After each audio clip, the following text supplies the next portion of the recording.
পরমাণুটা তাহলে কিভাবে তৈরি, এই মর্মে জে টমসন যা বলেছিলেন তার মূল কথা হলো যে পরমাণু হলো একটা পজিটিভলি চার্জ স্ফিয়ার এবং ওই স্ফিয়ারের গায়ে নেগেটিভলি চার্জ কণা, যাদের ইলেকট্রন বলা হয়, ওইগুলো ঠিক কেকের মধ্যে যেমন কিশমিশ থাকে অথবা তরমুজের মধ্যে যেমন বীজগুলো থাকে সেইভাবে সজ্জিত আছে। এরপর হেনরি বিকারেল পিচ ব্লেন্ড বলে একটা মেটেরিয়াল নিয়ে এসে রেখে দিয়েছিলেন। মানে এটা একটা অকস্মাৎ ঘটনা, হঠাৎ এরকম ঘটে গিয়েছিল। ওই মেটেরিয়ালটার সঙ্গে তিনি নিয়ে এসে ড্রয়ারে রেখে দিয়েছিলেন। তার সঙ্গে ড্রয়ারে অনেক জিনিসই তো থাকে, যে কোনো বাড়ির ড্রয়ার খুলে, টেবিল ড্রয়ার খুলে অনেক জিনিসই পাওয়া যায়। বিজ্ঞানী তার বিজ্ঞানের জিনিসপাতি থাকাটাই বেশি কাম্য, অবশ্যই পেন থাকবে তার মধ্যে। তাহলে বিভিন্ন জিনিসপাতি যে ছিল তার মধ্যে আর একটা ছিল ফটো ফিল্ম। তা তিনি ফটো ফিল্মটা নিয়ে যখন কাজ করতে যাবেন তখন দেখলেন যে ওই ফিল্মের গায়ে স্পট পড়ে গেছে। ফটোগ্রাফিক ফিল্মে স্পট পড়ে কখন না, যখন তার উপর আলোকরশ্মি পড়ে। আজকাল তোমরা যে ছবি তোলো মোবাইলে, সে ডিজিটাল ক্যামেরা, এই ক্যামেরা নয়, তখনকার দিনে এরকম ক্যামেরা ছিল না। বাড়িতে যদি পুরনো ক্যামেরা থাকে দেখবে তার মধ্যে ফিল্ম রাখা হয়, সেই ফিল্মের ওপর তোমার ছবিটা উঠত। তা ওই ফটো ফিল্মে দেখলেন যে স্পট পড়ে গেছে। তাহলে নিশ্চয়ই সেইখান থেকে সিদ্ধান্ত তিনি টানলেন যে নিশ্চয়ই তাহলে ফিল্মের উপর নিশ্চয়ই কোনো আলোকরশ্মি পড়েছে। তা ওই ফিল্মগুলো তোমরা জানো না বা দেখোনি, সুতো যেমন থাকে একটা কাগজের ফ্রেমে জড়ানো থাকে, টোটা যাকে বলে, সেই রকম ফিল্মও ওই রকমের রিল থাকে, কিন্তু রিলটা প্লাস্টিকের আচ্ছাদন দেওয়া। টানলে ঠিক যেমন চুল বাঁধার ফিতে দোকানে গোটানো থাকে, টানলে ফটফট করে বেরিয়ে আসে, ফিল্মটাও তাই, টানলে ফিল্মটা বেরিয়ে আসে। স্বাভাবিক অবস্থায় ভেতরে প্রবিষ্ট অবস্থায় থাকে এবং সামনে একটু বার করা থাকে, যেটা ধরে টানা হয়। যে অংশটা বার করা থাকে সে অংশটা সূর্যালোক বা অন্য কোনো আলোক পেয়ে স্পট পড়ে যায়। বাকি অংশটা যেটা ভেতরে তোমার প্রবেশ করানো অবস্থায় আছে সেটা কিন্তু কোনো স্পট পড়ে না। তা হেনরি বিকারেল ওই ফটোগ্রাফিক ফিল্মটা নিয়ে যখন কাজ করতে যাচ্ছেন দেখলেন যে ফিল্মটা বের করার পর ভেতরে স্পট চলে এসছে। স্পট চলে এসছে মানে নিশ্চয়ই তার উপর আলোকরশ্মি এসে পড়েছে। তাহলে তখন তার তো বিজ্ঞানী মন, আমাদের মতো তো নয়, তার চোখ কান সবসময় সজাগ। তিনি ভাবলেন যে তাহলে এই আলোকরশ্মি এলো কোথায়? আমি তো ড্রয়ারের মধ্যে রেখে দিয়েছিলাম, সেখানে আলোক আসার কথা না। আবার ওটা প্লাস্টিকের কভার দিয়ে আচ্ছাদিত অবস্থায় ছিল। তা স্বভাবতই তিনি ভাবলেন যে ঠিক আছে, কোনোভাবে হয়তো ওই আচ্ছাদনে ফাটাফুটো ছিল, ড্রয়ারটা যখন খুলেছি তখন আলো ভেতরে প্রবেশ করে গেছে। তিনি করলেন কি, আবার একটা নতুন ফিল্ম নিয়ে এসে রাখলেন এবং ওই ফিল্মটাকে অধিকতর সতর্কতার সঙ্গে রাখলেন। কালো কাগজ দিয়ে মুড়িয়ে রেখে দিলেন। কালো কাগজ দিয়ে কেন মুড়িয়ে রাখলেন না, কালো কাগজের উপর আলোকরশ্মি পড়লে শোষণ করে নেবে, সুতরাং ভেতরে কোনোভাবে আলোকরশ্মি প্রবেশের কোনো জায়গা রইল না। রেখে দিয়ে আবার কিছুদিন পরে কাজ করতে যাচ্ছেন, তখন দেখছেন সেম কেস, এক স্পট পড়েছে। তখন তো তার বিজ্ঞানী মন তখন তো নড়ে চড়ে বসছে যে একই রকমের স্পট, তাহলে কি ভেতরে কোনো আলো উৎপন্ন হচ্ছে? ড্রয়ারের মধ্যে যে মেটেরিয়ালগুলো আছে সবগুলোকে বার করলেন একটা একটা করে, যে অদৃশ্য আমার অনুপস্থিতি সেখান থেকে কোনো আলোক নির্গত হয়েছে কিনা। তা বের করার পর যে যে জিনিস ছিল তার মধ্যে তিনি চিহ্নিত করলেন পিচ ব্লেন্ডকে। পিচ ব্লেন্ডকে বললেন এইটাই থেকেই নিশ্চয়ই আলোক রশ্মি কিছু বেরিয়েছে। এবার করলেন কি, আবার ফটো ফিল্ম কিনে নিয়ে এসে রাখলেন, পিচ ব্লেন্ডটাকে বের করে দিলেন, বাকি সব রাখলেন, নো স্পট, ফটো ফিল্মে কোনো স্পট পড়ছে না। সুতরাং তাহলে প্রমাণ হয়ে গেল পিচ ব্লেন্ড থেকে নিশ্চয়ই এক ধরনের রশ্মি নির্গত হয়েছে। এরপর করলেন কি, সব জিনিস বার করে দিলেন, রাখলেন পিচ ব্লেন্ড আর ফটো ফিল্ম, আবার দেখা গেল স্পট পড়েছে। আর তো কোনো সন্দেহ রইল না। সুতরাং এখান থেকে প্রমাণ হলো যে পিচ ব্লেন্ড থেকে এক প্রকারের অদৃশ্য রশ্মি নির্গত হয়েছে, যে রশ্মিটা ফটো ফিল্মের ওপর পড়ার ফলে ফিল্মের ওপর স্পট পড়ে গেছে। এটা সন্দেহাতীতভাবে প্রমাণ হয়ে গেল। তিনি ওই রশ্মিটার নাম, অর্থাৎ পিচ ব্লেন্ড থেকে যেগুলো নির্গত হচ্ছে, রশ্মি নির্গত হচ্ছে, তার নাম দিলেন বেকারেল রশ্মি। বেকারেল রশ্মি। এর পরবর্তীকালে এই বিষয়টা নিয়ে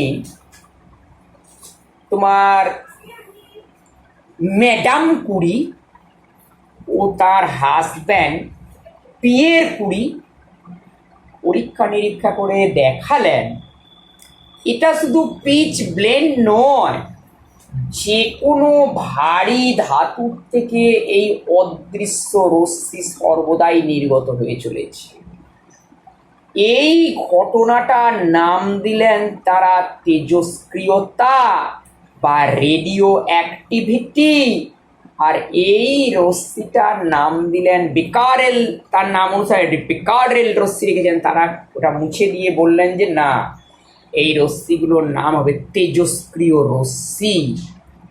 তাহলে তেজস্ক্রিয়তা কাকে বলা হয় না, প্রকৃতিতে ভারী ধাতুর নিউক্লিয়াস থেকে সর্বদা এক প্রকার অদৃশ্য তীব্র ভেদন ক্ষমতা সম্পন্ন রশ্মি নির্গত হয়ে চলেছে। এই ঘটনাটাকে বলা হয় তেজস্ক্রিয়তা। এই রশ্মিগুলোকে বলা হয় তেজস্ক্রিয় রশ্মি। এদের ভেদন ক্ষমতা খুব বেশি, না হলে ওই প্লাস্টিকের প্রথম কথা কালো কাগজ দিয়ে মোড়ানো ছিল, তারপর প্লাস্টিকের আচ্ছাদন ছিল, ওইটা ভেদ করে ভেতরে প্রবেশ করতে পারতো না। হাই পেনিট্রেটিং পাওয়ার, উচ্চ ভেদন ক্ষমতা সম্পন্ন রশ্মি। এই ঘটনাটার নাম হলো তেজস্ক্রিয়তা। আর এই যে রশ্মিগুলো নির্গত হয় সেই রশ্মিগুলোকে বলা হয় তেজস্ক্রিয় রশ্মি, আর যে মৌল থেকে এগুলো নির্গত হয় সেই মৌলগুলোকে বলা হয় তেজস্ক্রিয় মৌল। বুঝতে পারলে না? তাহলে এখন আরও পর্যালোচনা করে দেখা গেল যে রশ্মি তার আবার প্রকারভেদ আছে। 3 রকমের রশ্মি বেরিয়ে আসছে। রশ্মিগুলোর নাম দেওয়া হলো আলফা রশ্মি, বিটা রশ্মি, গ্যামা রশ্মি। এখন রশ্মির গতিপথে, তাহলে এই যদি তোমার মেটেরিয়ালটা হয়, এই যদি তোমার ভারী ধাতুর মেটেরিয়ালটা হয়, এইখান থেকে 3 রকমের রশ্মি নির্গত হয়। একটা হচ্ছে তোমার আলফা রশ্মি, একটা হচ্ছে এটা হচ্ছে আলফা রে, এটা বিটা রে, আর এটা হচ্ছে তোমার গ্যামা রে। আরো কি দেখা গেল না, আরো দেখা গেল যে এই আলফা রশ্মি যেটা বলা হচ্ছে, এই রশ্মিটা ধনাত্মক তড়িৎগ্রস্ত কণার স্রোত। রশ্মি কি জিনিস? ক্ষুদ্র ক্ষুদ্র কণা যখন একসাথে প্রবাহিত হয় তখন ওই কণার প্রবাহকেই বলা হয় রশ্মি। রে is the flow of some minute particles. তা এখানে দেখা গেল যে এই দিকে ধনাত্মক তড়িৎগ্রস্ত ক্ষুদ্র ক্ষুদ্র কণা প্রবাহিত হচ্ছে। আর কি আর এক শ্রেণীর রশ্মি যেটাকে তোমার বিটা রশ্মি বলা হচ্ছে, এটা দেখা গেল ঋণাত্মক তড়িৎগ্রস্ত ক্ষুদ্র ক্ষুদ্র কণা প্রবাহিত হচ্ছে। আর একটা রশ্মি দেখো গেমা রশ্মি, এটা হচ্ছে তড়িৎ চুম্বকীয় বিকিরণ, কোনো কণার প্রবাহ নয়। বুঝতে পারলে না? তা এখন এই যে আলফা রশ্মি, এই আলফা রশ্মি যে কণার সমন্বয়ে গঠিত তাদেরকে বলা হয় আলফা কণা। আমাদের এখানে বিটা গ্যামা এগুলো দরকার লাগবে না, এগুলো নিয়ে কিছু বলছি না। তাহলে আলফা রশ্মি যে কণার সমন্বয়ে গঠিত সেই কণাগুলোকে বলা হয় আলফা কণা। এই আলফা কণা নিয়ে রাদারফোর্ডের একটা খুব বিখ্যাত পরীক্ষা আছে, যুগান্তকারী পরীক্ষা। ফিজিক্সে যতগুলো বড় বড় পরীক্ষা হয়েছে তার মধ্যে রাদারফোর্ডের পরীক্ষা একটা। অলরেডি এর আগে একটা পরীক্ষার কথা বলা হয়েছে, সেটা হচ্ছে জে টমসনের পরীক্ষা। কি যেন ক্যাথোড রশ্মি এক্সপেরিমেন্ট, ক্যাথোড রে এক্সপেরিমেন্ট। তা রাদারফোর্ড কি করেছিলেন, একটা সোনার চাদর নিয়েছিলেন।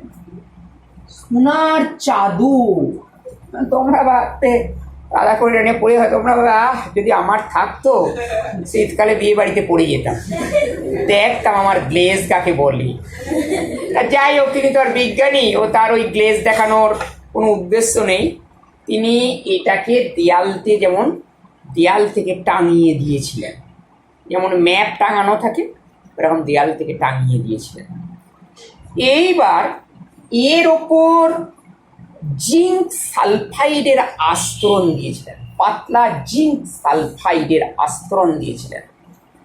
এর ওপর ঝাঁকে ঝাঁকে ওই আলফা রশ্মি পাঠিয়েছিলেন, ঝাঁকে ঝাঁকে আলফা রশ্মি পাঠিয়েছিলেন, একটা দুটো নয়, ঝাঁকে ঝাঁকে পাঠিয়েছিলেন। কি বলো? তা কি দেখেছিলেন? এটা হচ্ছে পরীক্ষাটা। পর্যবেক্ষণ কি দেখা গিয়েছিল, বেশিরভাগ আলফা কণা, আলফা রশ্মি এরকম সোজা বেরিয়ে চলে যাচ্ছে, কোনো বাঁক নেই, সোজা বেরিয়ে চলে যাচ্ছে। দু একটা আলফা কণা সোজা যেতে যেতে এরম বেঁকে গেল, এরম বেঁকে গেল, এরকম। আবার বাকি সব এরম সোজা বেরিয়ে চলে যাচ্ছে। আর খুব কম সংখ্যক আলফা কণা, গড়ে 20,000-এর মধ্যে একটা, 20,000-এর মধ্যে একটা এই যে পথে গেল এই পর্যন্ত গেল না, তার আগেই ঠিক উল্টো দিকে এভাবে ব্যাক করে চলে এলো। এইটা দেখেছিলেন। সিদ্ধান্ত কি? সিদ্ধান্ত দেখো, সিদ্ধান্তগুলো কত ভালো। যেহেতু বেশিরভাগ আলফা কণা সোজা বেরিয়ে চলে যাচ্ছে, তাহলে বলা যেতে পারে পরমাণুর বেশিরভাগ স্থান ফাঁকা, there is no obstruction, সেই জন্য আলফা কণাগুলো সোজা বেরিয়ে চলে যাচ্ছে। তাই পরমাণুর বেশিরভাগ স্থান ফাঁকা, অর্থাৎ ডাল্টনের পরমাণুবাদের যে সিদ্ধান্ত পরমাণু নিরেট, এখানেই সেটা ভেঙে গেল। নিরেটের পরিবর্তে রাদারফোর্ডের পরীক্ষায় কি প্রমাণ হলো? ফাঁপা, ফাঁপা। বুঝতে পারলে না? দু একটা আলফা কণা যেতে যেতে বেঁকে গেল। আলফা কণার তড়িতাদান কেমন বলে বললাম একটু আগে, পজিটিভ। তার মানে কি, নিশ্চয়ই এখানে কোনো পজিটিভ তড়িতাদান আছে, সেই জন্য সে আর গেল না, বিকর্ষণ হয়েছে, হয়ে বেঁকে গেল। তার মানে এখান থেকে সিদ্ধান্ত হলো পরমাণুর মধ্যেতে একটা পজিটিভ তড়িৎগ্রস্ত অংশ আছে। আর 20,000-এর মধ্যে একটা যে পথে এসছে সে পথেই ফিরে চলে গেল। মানে কি, এই ধনাত্মক তড়িৎগ্রস্ত অংশটা এই জায়গাতে গেঁট হয়ে বসে আছে। 20,000-এর মধ্যে একটা, তার মানে কি পরমাণুর নিউক্লিয়াসে ওই পরমাণুর মধ্যে যত জায়গা আছে তার 20,000 ভাগের 1 ভাগের মধ্যে ওইটুকু ওই ধনাত্মক তড়িৎগ্রস্ত কণাটা আছে। তার ফলে কি ফেস টু ফেস এসে গেছে, ওই জন্য তীব্র বিকর্ষণ বল, সেই জন্য এই পর্যন্ত গেল না, তার আগে যে পথে এসেছিল সে পথেই আবার ফিরে চলে গেল, 180 ডিগ্রি কোণে ঘুরে গেল। রাদারফোর্ড এই জায়গাটাকেই বললেন নিউক্লিয়াস। তাহলে নিউক্লিয়াস কি, এবং এই জায়গাটা খুব ভারী। নিউক্লিয়াস কি, পরমাণুর কেন্দ্রস্থলে যে অংশটা অত্যন্ত ভারী এবং ধনাত্মক তড়িৎগ্রস্ত, সেই অংশটাকেই বলা হয় নিউক্লিয়াস। কি বলো, পরমাণুর কেন্দ্রস্থলে অবস্থিত অত্যন্ত ভারী এবং ধনাত্মক তড়িৎগ্রস্ত অংশকেই বলা হয় নিউক্লিয়াস। বুঝতে পারলে না? তাহলে সিদ্ধান্ত কি হলো, তারপরে এবার পরমাণু মডেল দিলেন, অর্থাৎ পরমাণু চিত্রটা কেমন। রাদারফোর্ড বললেন যে পরমাণুটার কেন্দ্রস্থলে একটা অত্যন্ত ভারী ধনাত্মক তড়িৎগ্রস্ত অংশ আছে, যে অংশটাকে বলা হয় নিউক্লিয়াস। 1 নম্বর কথা, এতক্ষণ পর্যন্ত নিউক্লিয়াসের কোনো ধারণা ছিল না।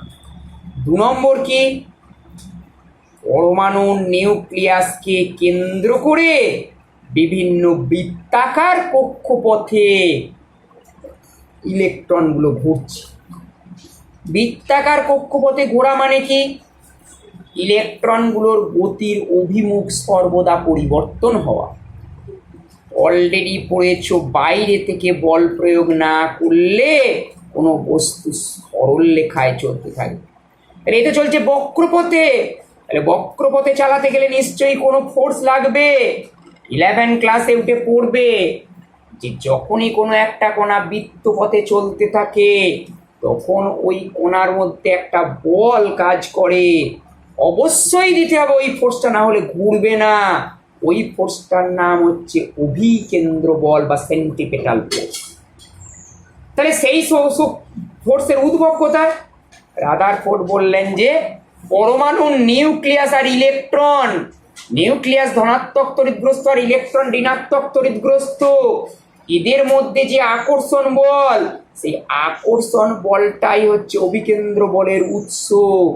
ওই বলটাই ইলেকট্রনকে নিউক্লিয়াসের চারদিকে ঘুরতে প্রয়োজনীয় অভিকেন্দ্র বল সরবরাহ করে। এই ছিল রাদারফোর্ডের পরমাণু মডেল। তাহলে এইবার রাদারফোর্ডের পরমাণু মডেলের ত্রুটি কি কি? যখনই তোমার কোনো একটা থিওরি বেরোয় তখন আবার কিছু ব্যক্তি থাকেন তার ত্রুটি বিচ্যুতি কি আছে দেখার। এইভাবেই তো বিজ্ঞান উন্নত হয়েছে। তাহলে রাদারফোর্ডের পরমাণু মডেলের ত্রুটি কি? মারাত্মক ত্রুটি।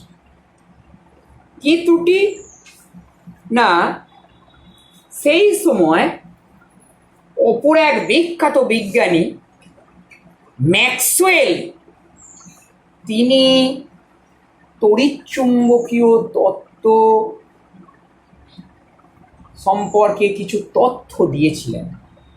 সেই তথ্য অনুযায়ী তড়িৎচুম্বকীয় তরঙ্গ উৎপত্তি হয় কি রূপে, সেই তথ্য নিয়ে 12 ক্লাসে পড়বে।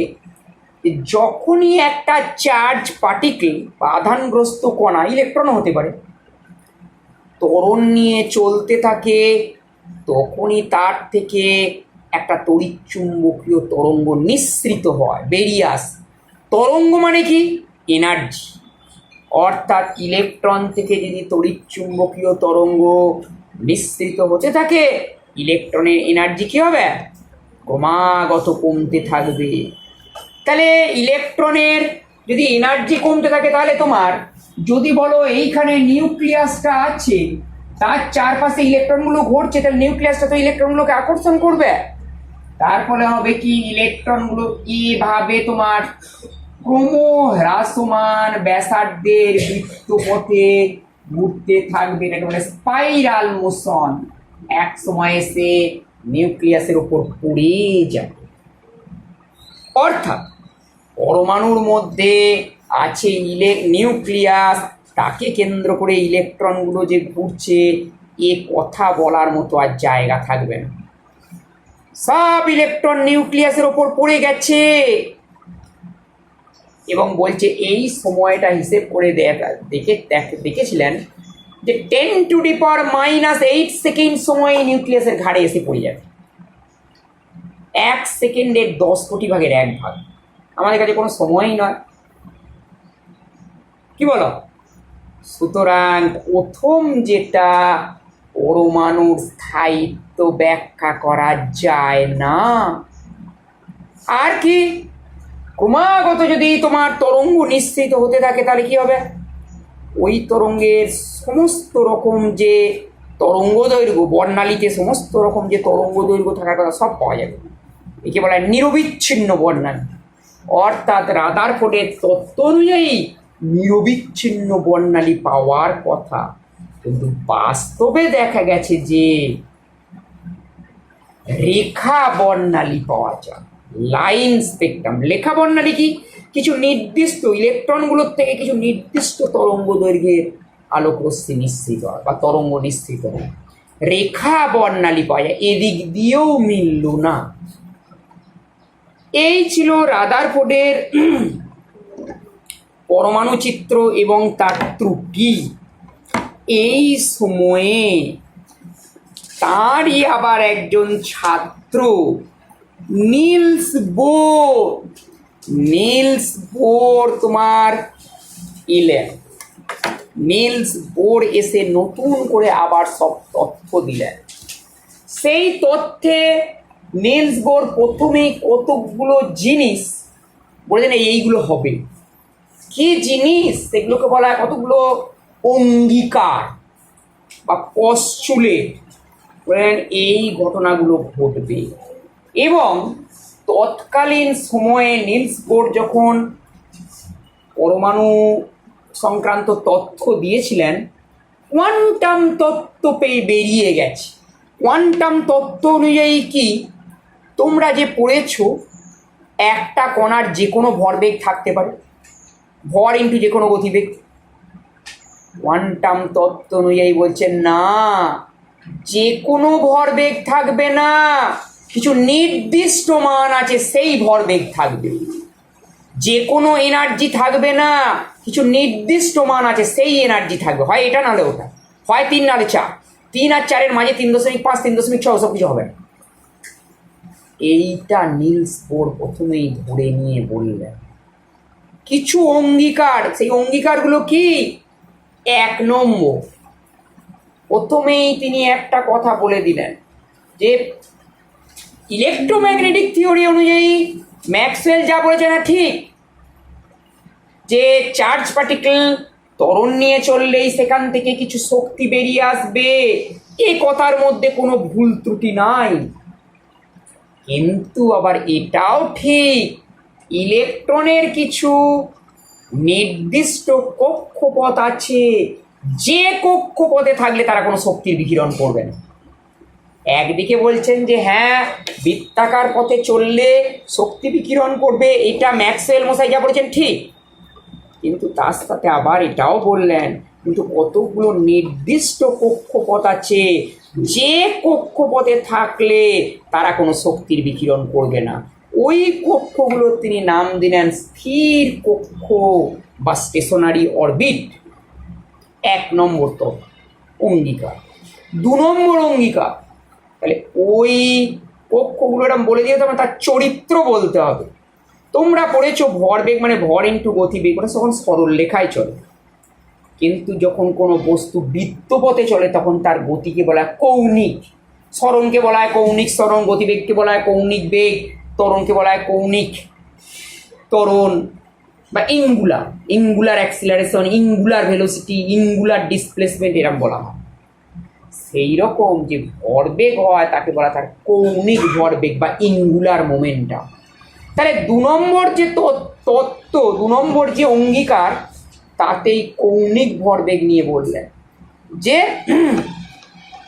স্থির কক্ষে যখন ইলেকট্রনগুলো আবর্তন করে তখন ইলেকট্রনগুলোর কৌণিক ভরবেগ h/2π এর সরল গুণিতক হয়। কি বলা? ইলেকট্রনের কৌণিক ভরবেগ,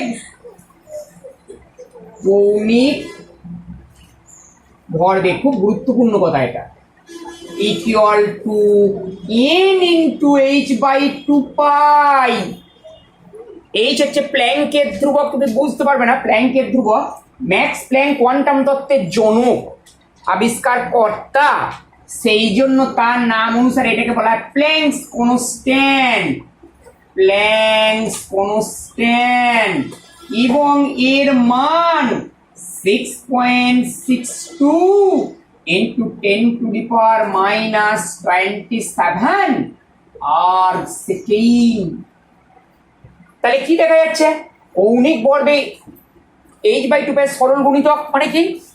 n এর মান কখনোই ভগ্নাংশ নয়, 1 2 3 4 এইগুলো, অর্থাৎ হতে পারে 1 ইন্টু h/2π, অথবা ওটা যদি না হয় 2 ইন্টু h/2π হবে, অথবা তা যদি না হয় 3 ইন্টু h/2π হবে, কিন্তু কখনোই 1.2 ইন্টু h/2π হবে না, বা কখনো 2.6 ইন্টু h/2π তাও হবে না।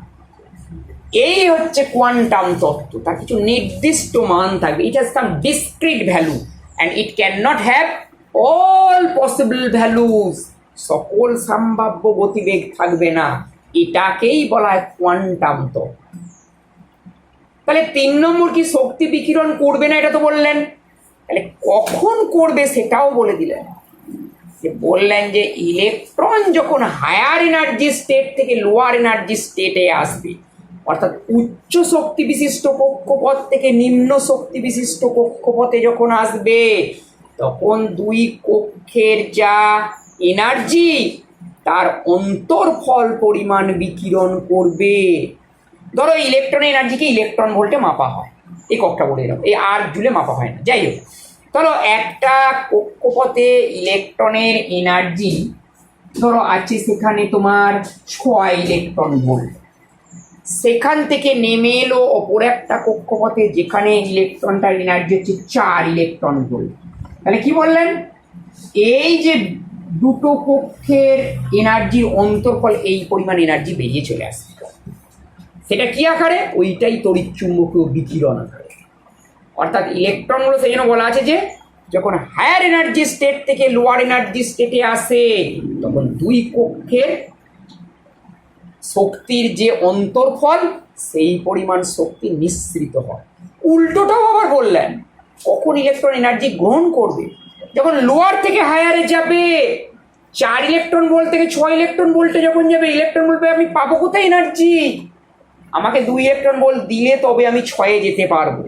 তখন তাকে বাইরে থেকে সাপ্লাই করা এবং ইলেকট্রনটা ওইটা গ্রহণ করে 6 ইলেকট্রন ভোল্ট শক্তি সম্পন্ন কক্ষস্তরে চলে যায়। সুতরাং এই 3টে হলো বোরের তত্ত্বের অঙ্গীকার। এরও অনেক ত্রুটি বিচ্যুতি আছে, মনে রাখবে। বোরের তত্ত্বটা নিলস বোর, মনে রাখবে না, নিলস বোর হচ্ছে রাদারফোর্ডেরই ছাত্র। লর্ড রাদারফোর্ড ছিলেন ব্রিটিশ লোক, নিলস বোরও তাই। এর পরবর্তীকালে নিলস বোরের যে ত্রুটি বিচ্যুতি সেগুলোকে আবার সংশোধন করলেন তারই এক ছাত্র সোমারফিল্ড। এটা তোমার আর সিলেবাসে নেই, সেটাকে বলা বোর সোমারফিল্ডস থিওরি। মানে এরা পরপর ছাত্র, মাস্টারমশাই তার ছাত্র, তার ছাত্র, এইভাবে তোমার চলছে। ওই পরমাণুর গঠন নিয়ে তারা শুধু কাজ করছে।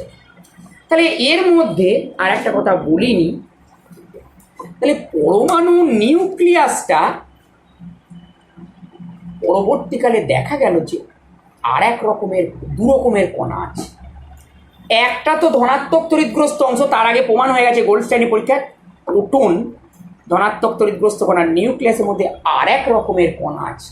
বিজ্ঞানী স্যাডউইক খুব সম্ভব 1930 সালে এই নিউট্রনের অস্তিত্ব প্রমাণ দেয়। অর্থাৎ নিউক্লিয়াসটা দু রকমের কণার সমন্বয়ে তৈরি, একটা প্রোটন আর একটা নিউট্রন।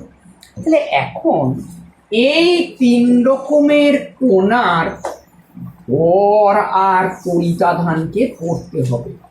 তোমার প্রোটন, নিউট্রন আর ইলেকট্রন, এখানে তোমার লিখছি কণা, এখানে তোমার ভর আর এখানে আধান। তুমি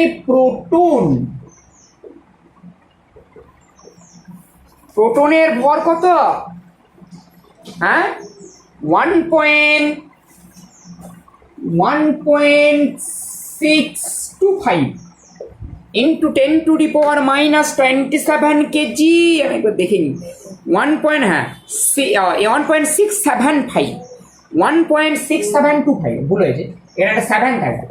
6725 ইন্টু 10⁻⁻27 কেজি।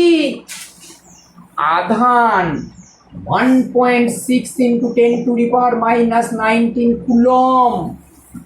কি বলো? নিউটন, নিউক্লিয়াসের মধ্যে অপর একটা কণা আছে যার নাম হচ্ছে তোমার নিউট্রন। নিউটনের মনে রাখবে তিনটে কণার মধ্যে সব থেকে ভারী হচ্ছে নিউট্রন।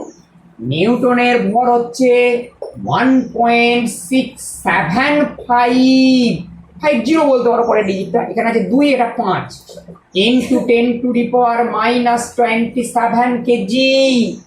তড়িতাধান 0। নিউটন হচ্ছে আধানবিহীন কণা। এর পরবর্তী কণা আর একটা হচ্ছে ইলেকট্রন। এর ভর কত? 9.11 into 10⁻31 KG. This is the lightest particle of the atom. পরমাণুর মধ্যে সব থেকে হালকা কণা। এর তড়িতাধান প্রোটনের সমান কিন্তু বিপরীত জাতীয়। This is positive. আর নিউট্রন হচ্ছে ইলেকট্রন নেগেটিভ। 1.6 into 10⁻⁻19 coulomb, -1.6। বুঝতে পারলে না? এই হচ্ছে পরমাণুর তিনটে আদি কণা, এবং এই তিনটে আদি কণার ভর এবং তড়িতাধানকে লিখে দেওয়া হলো। অলরেডি তোমরা পড়েছো এর আগে, একটা প্রোটন একটা ইলেকট্রনের তুলনায় 1837 গুণ ভারী। তাহলে প্রোটনের ভর পাওয়া গেছে, ইলেকট্রনের ভর পাওয়া গেছে, দুটোকে ভাগ করবে, ভাগ করলে দেখবে আসে কি না। ভাগ করাটা নিশ্চয়ই দেখিয়ে দিতে হবে না, সূচকের ভাগ তো করতে পারবে, এখন তো শিখেছো, সুতরাং ওটা নিজেরা করবে, হোমওয়ার্ক রইল। ঠিক আছে? হ্যাঁ।